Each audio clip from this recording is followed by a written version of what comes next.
Olá pessoal, aí vamos nós para a nossa videoaula de número 3, falando nela sobre composição e invertibilidade de funções. Bom, imagine que nós tenhamos duas funções agora, não só uma, mas duas. Funções que, uma parte de um determinado conjunto A e tem como contradomínio um certo conjunto B, e essa outra, ela parte do B e chega em C. Então vejam que nós temos duas funções, uma que vai de A para B e uma que vai de B para C. Que nós chamamos de G, aqui por exemplo. Bom, não é só isso, eu precisaria de algo mais, na verdade não é só o B, mas eu precisaria que o domínio da G estivesse dentro da imagem da função de A, mas aqui só para a gente ter uma noção mais intuitiva eu vou considerar somente esses elementos, daqui a pouco eu volto nesse comentário que eu acabei de fazer. A composição é uma função que vai me permitir chegar de uma vez só do primeiro conjunto no último. Então vejam que nós vamos fazer o seguinte, primeiro nós vamos passar por F e depois de passar por F, nós vamos passar por G. Nós denotamos isso por G bola F, que é a composição da função G com a função F. Vejam que isso aqui, esse símbolo indica, olha, foi primeiro pela F e depois foi pela G. O que é isso? Bom, você partir de um elemento X, você associou ele com um certo f de x e, quando isso faz sentido, você associa esse f de x com um novo elemento aqui que vai ser calculado pela g, ou seja, por um g de f de x. E então isso daí é exatamente o que está escrito no slide.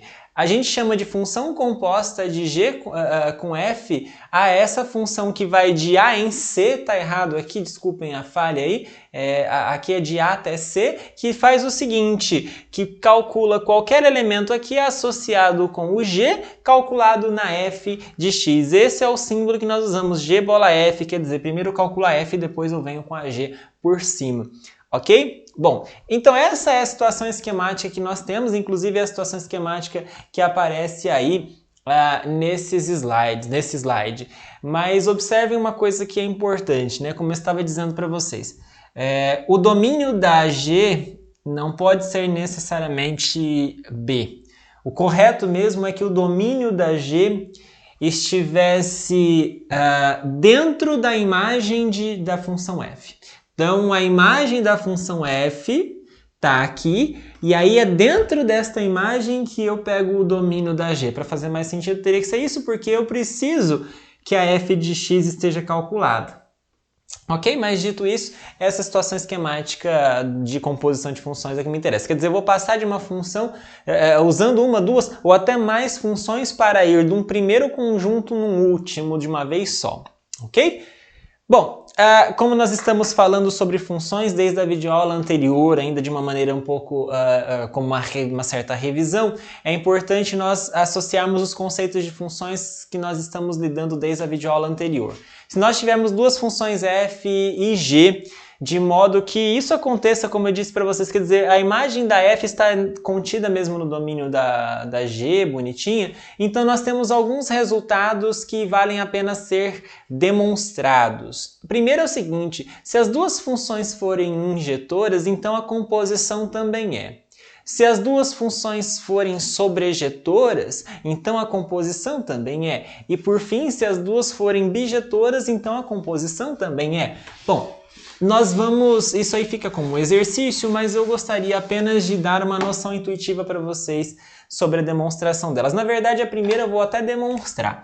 Este primeiro exercício aí, imaginem vocês que as funções f e g, elas são injetoras por hipótese. Vamos mostrar que a composição também é. Bom, como é que a gente faz para mostrar que uma função ela é injetora? Bom, a gente pega dois elementos do domínio, no caso aqui o nosso domínio vai ser o conjunto A. Nós supomos que a imagem pela função é a mesma, então vejam, eu quero mostrar que a composição é injetora, então suponho que g bola f de x1 é igual a g bola f de x2. Bom, mas qual é a definição de composição? Aqui, significa que a g é calculada na f de x1. Primeiro eu calculo a f, depois eu calculo a g. A mesma coisa aqui, g de f de x2. Bom, Acontece que, por hipótese, a G é injetora.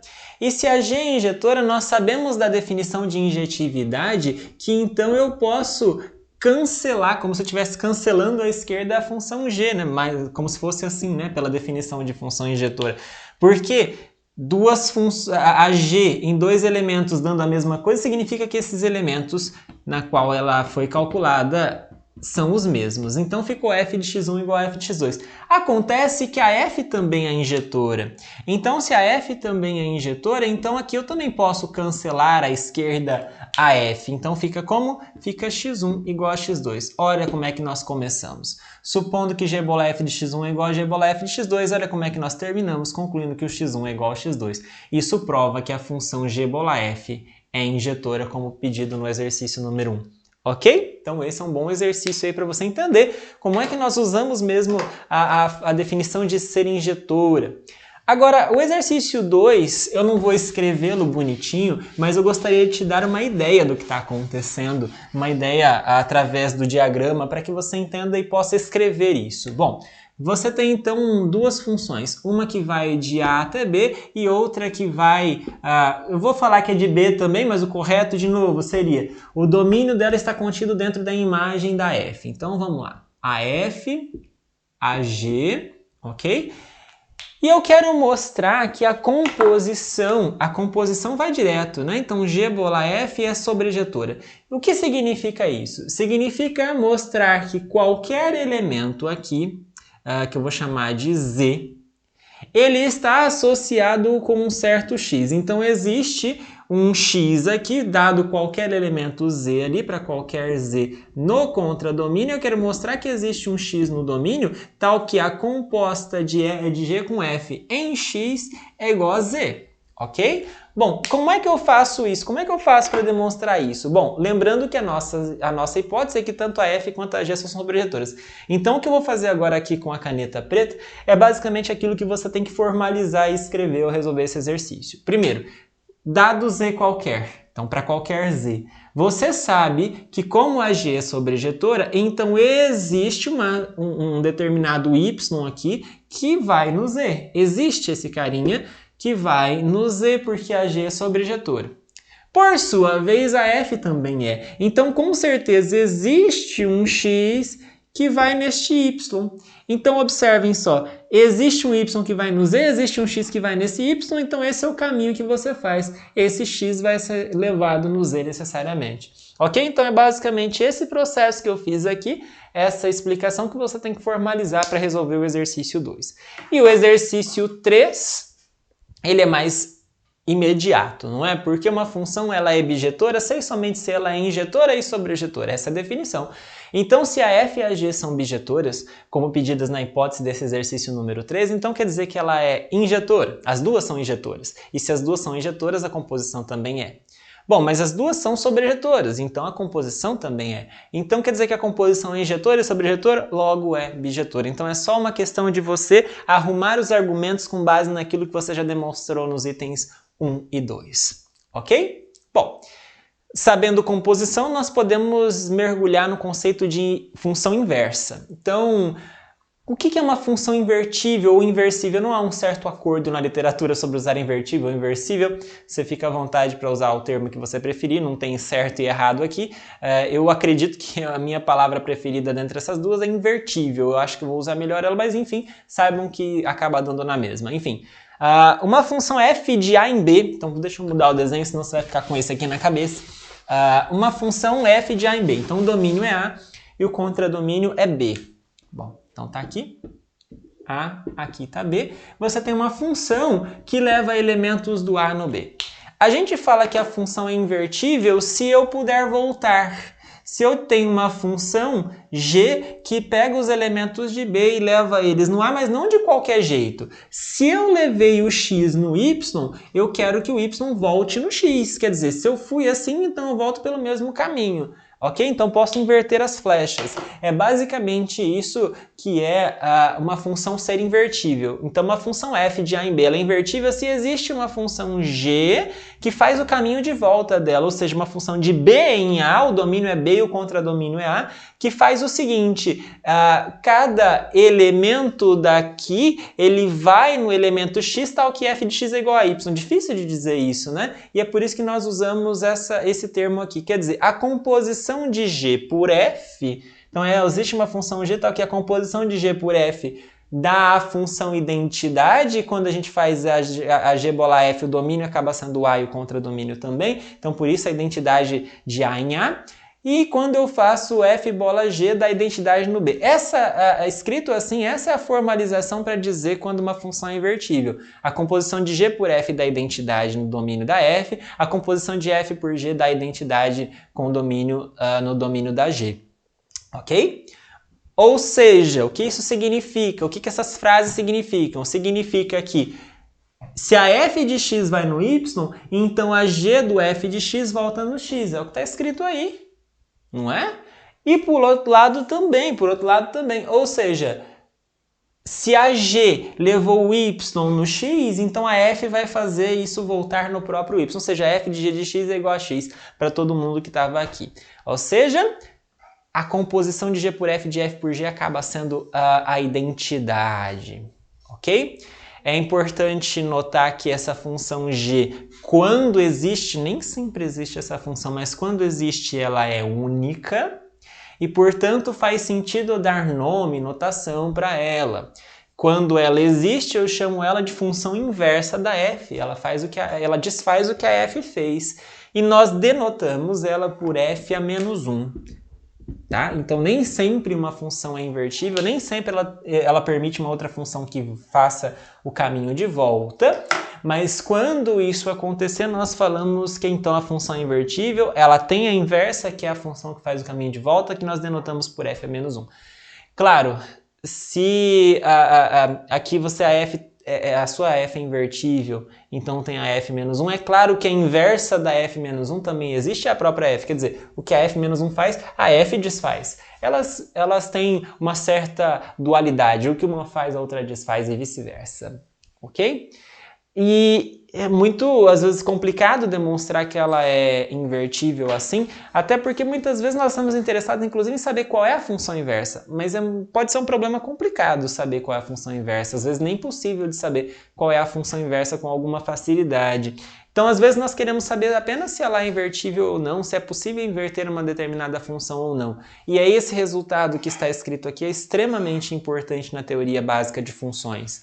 Se uma função f de a em b é invertível, então ela é bijetora e vice-versa. Se ela for bijetora, ela é invertível. Então, como é que eu vou saber se uma função é invertível sem conhecer a inversa, sem ir atrás da inversa?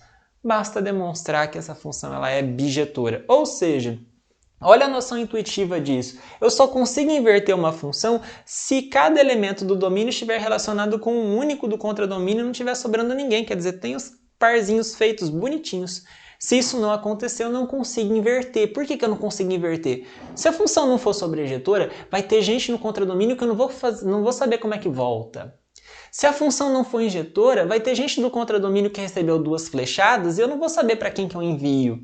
Então, por isso que essa é a noção intuitiva da função ser invertível, eu sei somente se ela é bijetora. Essa demonstração é um pouquinho mais trabalhosa, mas não é complicada. Talvez valha a pena você tentar fazê-la aí no aconchego do seu lar. Tá bom? Bom, e para fechar essa videoaula número 3, que complementa a videoaula número 2 sobre funções, eu gostaria apenas de fechar com alguns outros conceitos sobre funções que ainda não foram falados. Primeiro, se você tiver uma função f de a em b, uma função f de um conjunto A num conjunto B. Bom, às vezes eu quero restringir a minha função, eu não quero calcular ela no conjunto todo, mas eu quero olhar para um pedacinho apenas do domínio. Um pedacinho do domínio que eu vou chamar de C, é um subconjunto do A. Então o conjunto C aqui ele está contido em A. Então ele é um pedacinho, ele está dentro do A. E eu quero olhar apenas o que acontece com a função neste pedacinho. Então eu não posso falar que essa função é a mesma, mas eu posso querer a mesma regra. Então, uma nova função, só que ela faz a mesma coisa que a f dentro do conjunto C. Ela não faz nada fora do C, ela está definida de C em B, tá vendo? Ó, mudou o domínio. Não é mais A igual a função f era de A em B, agora é um outro domínio, então é uma função diferente. A regra é a mesma, mas a função é diferente. Essa função que faz a mesma coisa que f, mas num pedacinho menor, um pedacinho contido dentro do domínio, nós chamamos de restrição. Então, essa é a função restrição da f ao conjunto C. Nós denotamos assim, G é a f restrita ao conjunto C. Restrição. Ok? Vejam que está denotado aqui um pouquinho diferente no slide, é bem mais comum até usar isso aqui, F restrita a C, mas você pode usar também como está no slide. É melhor usar assim com uma barrinha, F restrita a C, ok? E um outro conceito que ainda não havia sido falado é sobre o gráfico de uma função. O que é o gráfico? A gente costuma associar gráfico com a figura, não é mesmo? A figura que nós temos lá do desenho. Aquela figura ela só faz sentido para a gente a partir do momento que nós trabalhamos, por exemplo, com o conjunto dos números reais, temos alguma disposição ordenada dos elementos, mas a definição de gráfico pode ser feita mesmo para funções que não têm uma interpretação geométrica, que é a seguinte: gráfico de uma função é o conjunto dos pares ordenados x, f de x, em que o x percorre todos os elementos do domínio e para cada elemento do domínio você calcula o f de x e faz o parzinho x, f de x. Isso é o gráfico. Portanto, vejam que o gráfico nada mais é do que um subconjunto do ar cartesiano B, em que A é o domínio da função e B é o contradomínio. Tá certo? Então, quem pertence ao gráfico são todos os elementos da forma x, f de x, ou seja, os pares ordenados x, f de x são todos os elementos que pertencem ao gráfico. Vejam, não está associado diretamente com a noção geométrica, mas a noção geométrica tem, é claro, quando feita, ela vai ter uma interpretação correta com base nessa definição que nós fizemos. Ok? Então, com isso, nós terminamos essa videoaula de número 3 e terminamos com isso também a revisão sobre funções que nós iniciamos na videoaula de número 2. Até a próxima videoaula.